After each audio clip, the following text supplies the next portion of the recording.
سورۃ السجدہ، اب یہ سورہ مبارکہ آئی ہے، یہ 3 رکوعوں پر مشتمل ہے اور اس میں بڑا ردم بہت تیز ہے، اور یہ ذہن میں رکھیے گا کہ یہ حضور کی بہت محبوب صورتوں میں سے ایک صورت ہے، اس لیے کہ آپ کا یہ رواج، آپ کا یہ معمول تھا کہ آپ جمعے کے روز صبح فجر کی پہلی رکعت میں اس سورہ سجدہ کی تلاوت فرمایا کرتے تھے۔ تو جن صورتوں کے ساتھ حضور کو خاص طور پر کوئی تعلق خاطر تھا اضافی طور پر، تو اس کا ہمیں اسی سے اندازہ ہوتا ہے کہ نمازوں میں آپ جو زیادہ پڑھتے تھے، تو فجر کی نماز جمعے کے دن اس میں بالعموم آپ کا یہ معمول تھا کہ یہ سورہ سجدہ جو ہے پوری 3 رکوع پوری جو ہے وہ پہلی رکعت میں پڑھتے تھے، اور دوسری رکعت کے اندر سورۃ الدہر، یا پھر یہ کہ کبھی کبھی ایسا ہوتا تھا کہ پہلی سورت میں سورہ جمعہ اور دوسری میں سورہ منافقون، وہ 2 رکوعوں کی صورتیں ہیں، لیکن یہ جو ہے یہ سورت خاصی طویل ہے۔ الف لام میم تنزیل الکتاب لا ریب فیہ من رب العالمین، اس کتاب کا اتارا جانا ہے کہ جس میں کوئی شک نہیں، کوئی فریب نہیں، رب العالمین کی طرف سے ہے۔ ام یقولون افتراہ، کیا یہ کہتے ہیں کہ یہ محمد نے خود گھڑ لی ہے صلی اللہ علیہ وسلم، خود لکھ لی ہے؟ بل هو الحق من ربک، نہیں، یہ الحق ہے تیرے رب کی طرف سے۔ لتنذر قوما ما اتاهم من نذیر، تاکہ خبردار کر دیں آپ اے نبی اس قوم کو کہ جس کے پاس کوئی نبی پہلے نہیں آیا، کوئی خبردار کرنے والا نہیں آیا۔ حضرت اسماعیل سے لے کر اور حضرت محمد تک بڑے طویل عرصے تک کوئی نبی اس نسل میں نہیں آیا، اس قوم میں نہیں آیا۔ لعلہم یہتدون، آپ خبردار کریں انہیں شاید تاکہ وہ ہدایت پائیں، شاید کہ وہ ہدایت پائیں، تاکہ وہ ہدایت پائیں۔ اللہ الذی خلق السماوات والارض وما بینہما فی 6 ایام، اللہ وہ ہے کہ جس نے پیدا کیا آسمانوں کو اور زمین کو اور جو کچھ ان دونوں کے مابین ہے 6 دنوں میں۔ ثم استوى علی العرش، پھر وہ متمکن ہو گیا تخت حکومت پر، تخت پر۔ ما لکم من دونہ من ولی، نہیں ہے تمہارے لیے اس کے مقابلے میں من ولی ولا شفیع، یہاں دون کا لفظ جو ہے مقابلے میں، اس کے خلاف، یعنی جب کہ وہ پکڑے تمہیں سزا دینا چاہے تو اس کے اس فیصلے کے کوئی آڑے نہیں آ سکتا، نہ کوئی ولی اور نہ کوئی شفیع۔ افلا تتذکرون، تو کیا تم تذکر نہیں کرتے، سمجھتے نہیں ہو، عقل سے کام نہیں لیتے؟ یدبر الامر من السماء الى الارض، وہ تدبیر کرتا ہے امر کی آسمان سے زمین کی طرف۔ ظاہر بات ہے کہ اللہ تعالیٰ کے جو فیصلے ہوتے ہیں، اور اس میں ایک تو ہے 1000 سال کا ایک نقشہ ہے جو اللہ بناتا ہے، پلاننگ ہے، جو اللہ کا ایک دن ہے، لیکن یہ کہ ہمارے حساب سے جو 1 سال ہے، اس کے لیے بھی جو لیلۃ القدر آتی ہے، وہ در حقیقت وہ اس سال کا بجٹ سیشن ہے کہ اس 1000 سال میں سے اس سال کے اندر کیا کیا ہونا ہے۔ تو اس طریقے سے اللہ تعالیٰ کا جو عالمی حکومت کا نظام ہے، اس میں اس طریقے کی پلاننگ ہے۔ یدبر الامر من السماء الى الارض، وہ تدبیر کرتا ہے اپنے امر کی آسمان سے زمین کی طرف، فرشتے اترتے ہیں احکام کو لے کر کہ اب یہ کام یہاں پر ہونے ہیں، یہ امپلیمنٹیشن ہونی ہے۔ ثم یعرج الیہ، پھر وہ چڑھتا ہے اس کی جانب، جب یہ کام ہو گئے تو رپورٹیں جو ہیں وہ اللہ تعالیٰ کی جناب میں پھر پیش ہونے کے لیے جا رہی ہیں۔ فی یوم، اور یہ سارا معاملہ ہے ایک دن میں، مقدارہ 1000 سنۃ مما تعدون، جس کی مقدار ہے تمہارے حساب سے جو تم گنتی کرتے ہو تو 1000 برس۔ اب یہ سورہ حج میں بھی یہ آیت آ چکی ہے، ان یوما عند ربک کالف سنۃ مما تعدون، تیرے رب کا ایک دن جو ہے وہ تمہارے حساب کے 1000 سال کے برابر ہے۔ اور یہاں پر بھی یہ آ گیا کہ یہ تدبیر امر کے سلسلے میں اس کائنات میں جو بھی اللہ تعالیٰ کا فیصلہ ہوتا ہے تو وہ ہر 1000 سال کے لیے اس کا ایک نقشہ بن جاتا ہے۔ ذالک عالم الغیب والشہادۃ، وہ ہے، وہ ہستی ہے جاننے والی ہر چھپی چیز کی اور ہر سامنے کی چیز کی، العزیز جو زبردست ہے، الرحیم رحم فرمانے والی ہے۔ الذی احسن کل شیء، جس نے کہ جو شے بنائی، کل شیء خلقہ، جو شے بھی اس نے بنائی بہت خوبصورت بنائی، بہت عمدہ بنائی، اس کی خلقت میں کوئی نقص تم نہیں دکھا سکتے، کہیں کوئی کوتاہی نہیں دکھا سکتے۔ وبدأ خلق الانسان من طین، اور انسان کی تخلیق کا آغاز کیا گارے سے۔ یہ تخلیق کا آغاز تو گارے سے ہوا، یا تو یہ کہ وہ آدم کی تخلیق جو ہے وہ جو جن مراحل سے ہو کر گزری ہے تو ہم کئی دفعہ دیکھ چکے ہیں، یا جیسے کہ میں نے سورہ مومنون کے شروع میں عرض کیا کہ خود ہر انسان کی بھی جو تخلیق ہو رہی ہے اس کا بھی اصل تو جو ہے کہ باپ کے جسم میں جو نطفہ بن رہا ہے تو وہ بھی تو ظاہر بات ہے کہ زمینی جو غذا ہے اور وہ مٹی ہی کی کشید جو ہے وہی چیزیں ہیں کہ جس کے ذریعے سے وہ اس کا نطفہ بنتا ہے۔ لیکن اس کے بعد ثم جعل نسلہ من سلالۃ من ماء مہین، پھر یہ جو نسل چلی ہے آدم کی علیہ الصلوۃ والسلام، اب یہ چلی ہے اس بے قدر پانی کی کہ نچڑا ہوا پانی جو ہے سلالۃ من ماء مہین، اس سے اب یہ نسل آگے چل رہی ہے۔ پہلا مرحلہ آدم کا، مٹی سے آدم تک، اب آدم سے آگے جو تناسل کا معاملہ چل رہا ہے، نوع انسانی کا ریپروڈکشن جس نظام سے ہو رہی ہے، اس کا یہ نسل جو ہے اس میں یہ ذریعہ بن رہا ہے۔ ثم سواہ ونفخ فیہ من روحہ، اب یہاں سما جو آ رہا ہے گویا کہ نسل انسانی میں سے جو بھی کوئی ایک بچہ جو ہے اس کو اللہ تعالیٰ اس کی نوک پلک سنوار دیتا ہے، وَنَفَخَ فِيهِ مِن رُوحِهِ، اور اس میں پھر پھونکتا ہے اپنی روح میں سے۔ یہ میں عرض کر چکا ہوں کہ یہ حدیث نبوی سے جو بڑی پختہ حدیث ہے حضرت عبداللہ ابن مسعود رضی اللہ تعالیٰ عنہ سے، اس میں یہ ہے کہ 40 دن نطفے کی شکل ہے، 40 دن مضغہ ہے، بلکہ درمیان میں علقہ ہے، اور پھر 120 دن کے بعد اللہ تعالیٰ فرشتے کو بھیجتا ہے جو اس میں روح پھونکتا ہے۔ وَنَفَخَ فِيهِ مِن رُوحِهِ وَجَعَلَ لَكُمُ السَّمْعَ وَالْأَبْصَارَ وَالْأَفْئِدَةَ، اور اس نے تمہارے لیے بنا دیے ہیں کان بھی اور آنکھیں بھی، اور تمہیں عقل بھی دی ہے، یا دل بھی، جو بھی چاہے کہہ لیں، اس لیے کہ دل کی بھی ایک عقل ہے اور ایک عقل حیوانی ہے۔ قَلِيلًا مَا تَشْكُرُونَ، بہت ہی کم ہے جو شکر تم کرتے ہو۔ وَقَالُوا إِذَا ضَلَلْنَا فِي الْأَرْضِ أَإِنَّا لَفِي خَلْقٍ جَدِيدٍ، اور یہ کہتے ہیں کہ جب ہم زمین میں گم ہو جائیں گے، رل مل جائیں گے، مٹی ہو کر مٹی میں مل جائیں گے، تحلیل ہو جائیں گے۔ اور آج کا کوئی نوجوان کہے گا جب کہ اس کے تو ایٹم جو ہے وہ بھی منتشر ہو گئے، اس کے الیکٹرانز بھی پتہ نہیں کہاں سے کہاں گئے، اب اسی کے جسم سے کھاد بن گئی ہے، وہ اس کا جسم کھاد بن گیا ہے، اور وہ کھاد جو ہے وہ پلانٹس کے اندر آ گئی ہے، اور وہ پلانٹس جو ہیں وہ بکری نے کھا لیے ہیں، اور بکری سے کہیں سے کہاں پہنچ گئے، کیسے جمع ہوں گے اس کے اجزاء۔ وَقَالُوا إِذَا ضَلَلْنَا فِي الْأَرْضِ، جب ہم زمین کے اندر گم ہو جائیں گے، کھوئے جائیں گے، أَإِنَّا لَفِي خَلْقٍ جَدِيدٍ، کیا پھر ہمیں ایک نئی تخلیق جو ہے عطا ہو جائے گی۔ بل ہم بلقاء ربہم کافرون، حقیقت میں یہ اپنے رب کی ملاقات کا انکار کر رہے ہیں، کیونکہ انہیں معلوم ہے کہ ان کے کرتوت کیا ہیں۔ ظاہر بات ہے جس کے دل کے اندر اللہ کے لیے خلوص اور محبت ہے، اور دل را بدل رہیس، تو اسے یہ بھی یقین ہوگا میرا پروردگار بھی مجھ پر شفقت فرمائے گا، رحم فرمائے گا۔ آپ اگر مخلص ہیں اللہ کے ساتھ تو اللہ تعالیٰ کی طرف سے بھی رحمت کی امید ہوگی، تو پھر تو انسان ملنا چاہے گا۔ یہ لوگ انکار کرنا چاہتے ہیں اللہ سے ملاقات کا، اعتراض یہ کر رہے ہیں کیسے ہو سکتا ہے، کیسے پیدا ہو سکتے ہیں، حالانکہ بے وقوف یہ دیکھیں کہ اگر تمہیں وہ پہلی مرتبہ پیدا کر سکتا ہے تو دوبارہ پیدا کرنا کیسے مشکل ہوگا۔ تو تمہیں پہلے بھی پیدا کیا، زمین ہی سے اجزاء آئے ہیں، سارے ایٹمز وہیں سے آئے ہیں، وہیں سے ہو کر تمہارے وجود جو ہے وہ بنا ہے۔ قُلْ يَتَوَفَّاكُم مَلَكُ الْمَوْتِ الَّذِي وُكِّلَ بِكُم، کہہ دیجئے کہ تمہیں قبض کر لے گا وہ فرشتہ جو موت کا فرشتہ ہے، جو تم پر مقرر کر دیا گیا ہے۔ ثُمَّ إِلَىٰ رَبِّكُمْ تُرْجَعُونَ، پھر تم اپنے رب کی طرف لوٹا دیے جاؤ گے۔ وَلَوْ تَرَىٰ إِذِ الْمُجْرِمُونَ نَاكِسُو رُءُوسِهِمْ، اور کاش کہ تم دیکھ سکو وہ منظر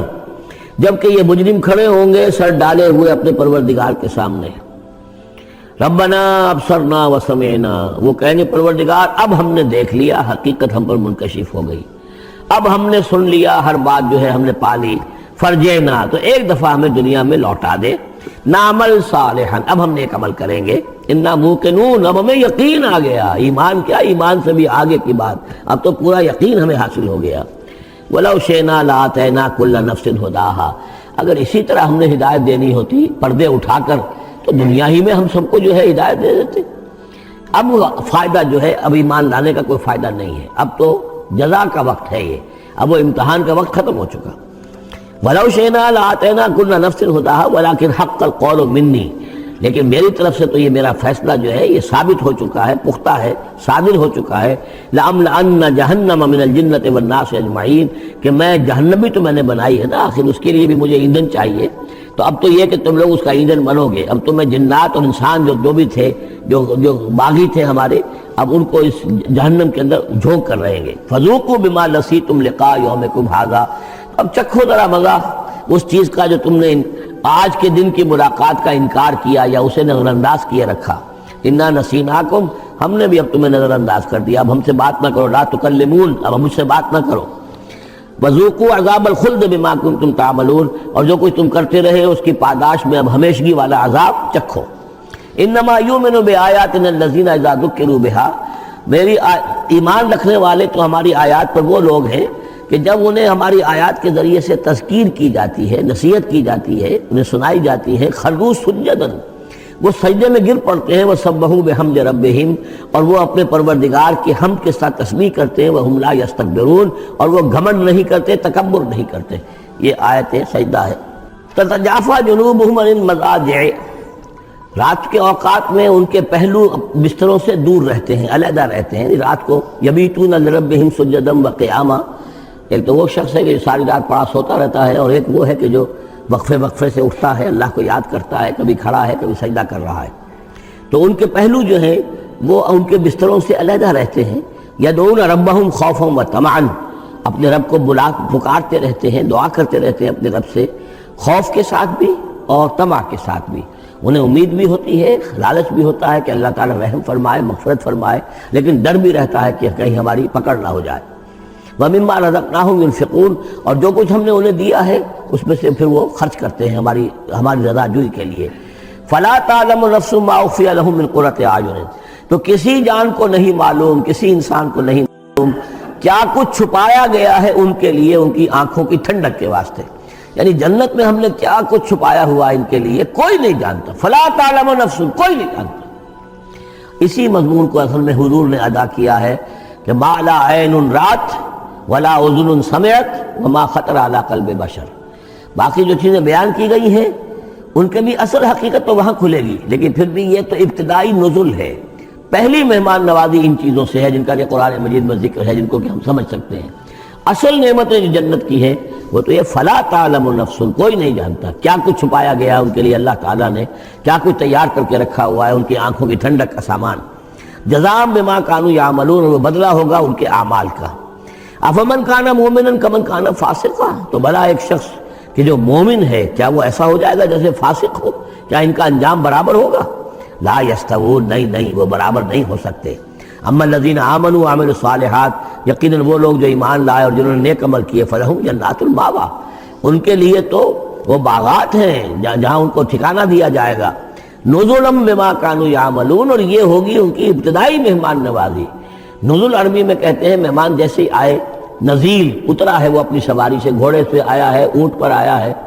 آپ کے دروازے کے سامنے آ کر وہ اترا ہے، اونٹ کو بٹھایا ہے اس سے اترا ہے، یا آج کار سے اتر رہا ہے، تو اب یہ نزیل ہے اس وقت۔ اس نزیل کے لیے نزل فوری طور پر، موسم کے اعتبار سے ٹھنڈا ہے یا گرم ہے، آپ فوری طور پر لاتے ہیں، یہ نزل ہے۔ پھر وہ اب آپ کے پاس ٹھہر گیا ہے، آپ نے اس کے لیے کمرے کا بندوبست کیا ہے، وہ وہاں پر اس نے استراحت کی ہے، اب آپ نے اہتمام کے ساتھ اس کے لیے کھانا تیار کروایا، یہ ہے ضیافت، ضیف اب بنا ہے وہ۔ تو جیسے آیا ہے وہ نزیل ہے، اور جب گھر میں آپ کے ٹھہر گیا تو اب ضیف ہے، وہ پھر ضیافت ہوگی۔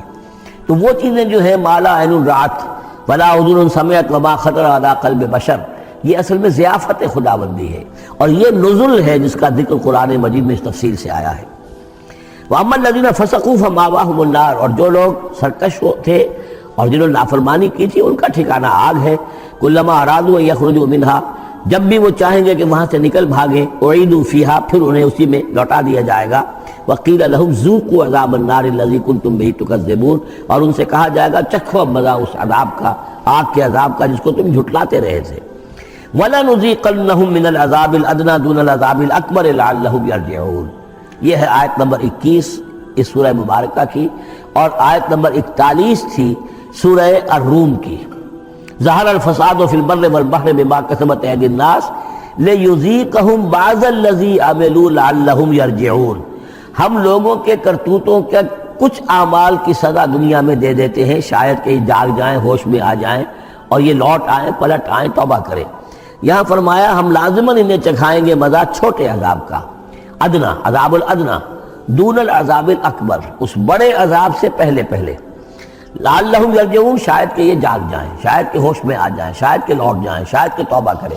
یہ بات جو ہے آ چکی ہے کہ رسول جب بھی بھیجے جاتے تھے تو اللہ تعالیٰ کی طرف سے اس قسم کی تنبیہات کا سلسلہ آتا تھا تاکہ لوگ بیدار ہوں۔ وَمَنْ أَظْلَمُ مِمَّنْ ذُكِّرَ بِآيَاتِ رَبِّهِ ثُمَّ أَعْرَضَ عَنْهَا، اس سے بڑھ کر ظالم کون ہوگا جس کو نصیحت کی گئی اب اس کے رب کی آیات کے حوالے سے پھر بھی اس نے اعراض کیا۔ یعنی ایک تو نصیحت کوئی کر رہا ہے وہ اپنا جو فلسفہ بھگار رہا ہے یا کوئی اپنی عقل لڑا رہا ہے، اپنی منطق لڑا رہا ہے، ایک یہ کہ اللہ کی آیات کے ذریعے سے تذکیر کر رہا ہے، پھر بھی اس سے اعراض کرے۔ ثم اعرض عنها انا من المجرمین منتقمون، ایسے مجرموں سے تو ہم انتقام لے کر رہیں گے۔ وَلَقَدْ آتَيْنَا مُوسَى الْكِتَابَ فَلَا تَكُنْ فِي مِرْيَةٍ مِّن لِقَائِهِ، اور ہم نے موسیٰ کو کتاب دی تھی اور یہ جملہ متردہ بیچ میں آیا ہے کہ اے نبی آپ بالکل شک میں نہ رہیے اس کی ملنے سے یا اس کی ملاقات کے۔ اس کا ایک ترجمہ یہ کیا گیا ہے کہ شب معراج میں حضرت موسیٰ سے بھی حضور کی ملاقات ہوئی تھی، تو اس کی طرف اشارہ ہے کہ آپ کی جو ملاقات ہوئی تھی وہ موسیٰ ہی سے ہوئی تھی، اس میں کوئی شک نہ کیجیے۔ لیکن زیادہ جو قرین قیاس ہے، جو سیاق و سباق کے ساتھ مناسبت رکھتا ہے، وہ یہ ہے تو اے نبی آپ بالکل کوئی شک نہ رکھیں اس بات میں کہ جو کتاب موسیٰ کو دی گئی تھی وہ واقعتاً اللہ کی طرف سے تھی، کتاب کا ملنا اللہ کی طرف سے تھا، اور اس قرآن کا ملنا جو آپ کو ملی ہے یہ بھی اللہ کی طرف سے ہے۔ اور حضور سے خطاب کرتے ہوئے بھی در حقیقت یہاں پر روح سخن جو ہے وہ لوگوں سے ہے کہ تم کوئی شک نہ کرو کہ تورات اللہ نے ہی دی تھی حضرت موسیٰ کو، اور قرآن اللہ ہی نے دیا ہے محمد کو صلی اللہ علیہ وسلم۔ وَجَعَلْنَاهُ هُدًى لِّبَنِي اسرائیل، اور اس کو ہم نے ٹھہرایا تھا، بنا دیا تھا ہدایت، رہنمائی بنی اسرائیل کے لیے۔ وَجَعَلْنَا مِنْهُمْ أَئِمَّةً يَهْدُونَ بِأَمْرِنَا لَمَّا صَبَرُوا، اور ان میں سے پھر ہم نے ایسے امام اٹھائے، پیشوا اٹھائے، رہنما اٹھائے کہ جو لوگوں کو ہمارے حکم سے وہ ہدایت کرتے تھے، رہنمائی کرتے تھے، تورات کی تعلیم کرتے تھے، تورات کو سمجھاتے تھے، نیکی کا حکم دیتے تھے، امر بالمعروف نہی منکر کرتے تھے۔ لما صبروا، لیکن یہ کام وہ کر سکتے تھے جب خود صبر کی روش اختیار کر لیں۔ اگر آدمی اپنی تمام توانائیاں اور قوتیں زیادہ سے زیادہ عیش، زیادہ سے زیادہ دولت جمع کرنے پر کرے گا تو وقت کہاں سے لائے گا ان کاموں کے لیے؟ اور اس کام کے لیے تو ظاہر بات ہے آپ کو بدی پر کسی کو روکنا ہے، ٹوکنا ہے، نہیں منکر کرنا ہے تو کوئی صبر بھی کرنا پڑے گا، کوئی مصیبت بھی آئے گی، کوئی تکلیف بھی آئے گی، کوئی آپ کو ستائے گا بھی، گالیاں دے گا، اور اگر حکومت کے خلاف آپ نے کوئی بات کہی ہے تو حکومت آپ کو سزا دے گی۔ لہذا صبر کے بغیر یہ کام نہیں ہوتے۔ وَجَعَلْنَا مِنْهُمْ أَئِمَّةً يَهْدُونَ بِأَمْرِنَا، اب ہر شخص کے ہم میں سے یہ خواہش پیدا ہونی چاہیے کہ اللہ تعالیٰ ہمیں بھی، اگر بنی اسرائیل میں سے اللہ تعالیٰ نے بہت سے لوگ ایسے اٹھا دیے جن کی یہ تعریف کی جا رہی ہے، جعلنا منہم ائمۃ یہدون بامرنا لما صبروا، اللہ تعالیٰ ہمیں توفیق دے کہ ہم بھی اس امت مسلمہ میں اسی کام کے کرنے والے بن جائیں، تاکہ لوگوں کو خیر کی طرف بلائیں، حق کی طرف دعوت دیں، لیکن اس کے لیے اپنے لیے صبر اختیار کرنا ضروری ہے۔ کم سے کم اپنا جو ہے اسٹینڈرڈ آف لیونگ رکھیں، تاکہ یہ کہ ہم اپنا وقت سپیئر کر سکیں، جس کو تبلیغی بھائی کہتے ہیں تفریغ الاوقات، اوقات فارغ نہیں کریں گے اپنے، سارا وقت تو لگا ہوا ہے آپ پیسہ کمانے میں، اس لیے کہ اس کے ایک خاص قسم کا معیار زندگی بنا لیا ہے، اور اس کو مینٹین کرنے کے لیے اب جتنا کچھ آپ کو چاہیے اب دن رات ایک کریں گے تو آپ اپنے اس معیار زندگی کو مینٹین کر سکتے ہیں۔ گویا کہ اب ہم اس معیار زندگی کو پوج رہے ہیں، ہمارے پاس اب وقت ہی نہیں ہے، صلاحیت کہاں لگائیں، کس وقت میں لگائیں، کیا کام کریں۔ لیکن صبر کی روش ہوگی اور پھر قرآن مجید کے ساتھ وہ تعلق ہوگا تو پھر انشاءاللہ تعالیٰ اللہ تعالیٰ نے انسان میں بڑی صلاحیتیں رکھی ہیں، بڑی قوتیں رکھی ہیں، مسجود ملائک بنایا ہے، اللہ کے کریشن کا کلائمیکس ہے یہ، تو اللہ تعالیٰ کی جو سمجھیے کہ تخلیق کا نقطۂ عروج ہے، تو اس کے اندر صلاحیتیں ہیں۔ آدمی ارادہ کر لے، ہمت کرے، فیصلہ کر لے تو پھر یہ کہ اللہ تعالیٰ جو ہے اس کے لیے راستے کھول دیتا ہے۔ وَجَعَلْنَا مِنْهُمْ أَئِمَّةً يَهْدُونَ بِأَمْرِنَا لَمَّا صَبَرُوا وَكَانُوا بِآيَاتِنَا يُوقِنُونَ، ایک تو یہ کہ صبر کریں اور ہماری آیات کے اوپر پورا یقین ہو۔ إِنَّ رَبَّكَ هُوَ يَفْصِلُ بَيْنَهُمْ يَوْمَ الْقِيَامَةِ فِيمَا كَانُوا فِيهِ يَخْتَلِفُونَ، یقیناً آپ کا رب فیصلہ کرے گا ان کے مابین قیامت کے دن ان تمام چیزوں میں جن میں یہ اختلاف کر رہے تھے۔ أَوَلَمْ يَهْدِ لَهُمْ كَمَا أَهْلَكْنَا مِنْ قَبْلِهِمْ مِنَ الْقُرُونِ يَمْشُونَ فِي مَسَاكِنِهِمْ، کیا ان کے لیے یہ بات کافی نہیں ہوئی ان کی رہنمائی کے لیے، ان کو سبق دکھانے کے لیے کہ ان سے پہلے ہم نے کتنی ہی بستیوں کو اور کتنی ہی نسلوں کو جو ہے ہلاک کیا ہے، کہ وہ جو پھرتے تھے اپنی انہی مساکن میں، اپنے شہروں میں، اور ایک مفہوم یہ کہ جن میں اب یہ پھر رہے ہیں، یہ جاتے ہیں اور سمود کی بستیوں کے پاس سے گزرتے ہیں۔ خبر آئی ہے کہ کوئی برطانوی سیاست جو ہے وہ محققین، انہوں نے وہ ڈیڈ سی میں اس کے ساحل کے ساتھ ہی اور پانی کے نیچے وہ آثار موجود ہیں اس شہر کے کہ جس کی طرف حضرت لوط علیہ السلام کو بھیجا گیا تھا۔ تو خبر میں یہ ہے کہ قرآن اور تورات کی جو بات ہے اس کی تصدیق ہو گئی ہے، لیکن وہ بستی جو ہے پہلے بھی میرا گمان یہی تھا کہ وہ جو ہے اصل میں سمندر کے اندر آ چکی ہے، اور شاید اسی لیے ڈیڈ سی اس کا نام ہو کہ پورے شہر جو ہے بڑے ہوئے وہ اس کے اندر دھس گئے ہیں، اور گویا کہ سب کے سب اسی کے اندر جو ہے ان کی قبر بن گئی ہے، وہ پانی کی قبر کے اندر وہ دفن ہوئے ہیں۔ بہرحال یہ تمام چیزیں جو ہے تم پھرتے ہو، آتے ہو، جاتے ہو، انہی لوگوں کے مساکن کے اندر تم پھر رہے ہو۔ ان فی ذلک لآیات فلا یسمعون، اس میں یقیناً نشانیاں ہیں تو کیا تم عقل سے کام نہیں لیتے، سنتے نہیں ہو۔ اولم یروا انا نسوق الماء الی الارض الجرز، کیا انہوں نے دیکھا نہیں کہ ہم پانی کو ہانک کر لے جاتے ہیں ایک ایسی زمین کی طرف جو چٹیل پڑی ہے، بے آب و گیا ہے۔ فنخرج به زرعا تاکل منه انعامهم وانفسهم، پھر ہم اس کے ذریعے سے اس پانی میں کھیتی اگا دیتے ہیں کہ جس میں سے کھاتے ہیں ان کے مویشی بھی اور خود یہ بھی۔ افلا یبصرون، تو کیا یہ دیکھتے نہیں ہیں؟ وَيَقُولُونَ مَتَىٰ هَٰذَا الْفَتْحُ إِن كُنتُمْ صَادِقِينَ، اور وہ یہ کہتے ہیں کب ہوگا یہ فیصلہ، اگر تم سچے ہو تو بتاؤ اے مسلمانوں، یہ قیامت یا عذاب یہ کب آئے گا؟ قُلْ يَوْمَ الْفَتْحِ لَا يَنفَعُ الَّذِينَ كَفَرُوا إِيمَانُهُم، کہہ دیجئے وہ جو فیصلے کا دن ہوگا پھر اس دن کافروں کا ایمان لانا ان کے لیے ہرگز مفید نہیں ہوگا۔ ایمان لانا غیب میں، اب جبکہ وہ حقائق جو ہیں وہ غیب کے پردے میں چھپے ہوئے ہیں تب وہ مفید، لیکن جب فیصلہ ہو جائے گا اور جب تمام حقائق جو ہیں وہ نگاہوں کے سامنے آ جائیں گے، یوم الفتح لا ينفع الذین کفروا ایمانہم ولا هم ینظرون، اور پھر انہیں کوئی مہلت نہیں ملے گی کہ اب وہ کوئی توبہ کر لیں یا کوئی اپنی اصلاح کر لیں۔ فاعرض عنہم، تو اے نبی آپ ان سے اعراض فرمائیے، ان سے درگزر کیجئے، ان کی باتوں پر زیادہ نہ جائیے۔ منتظر انہم منتظرون، آپ بھی انتظار کیجئے اور یہ بھی انتظار کر رہے ہیں۔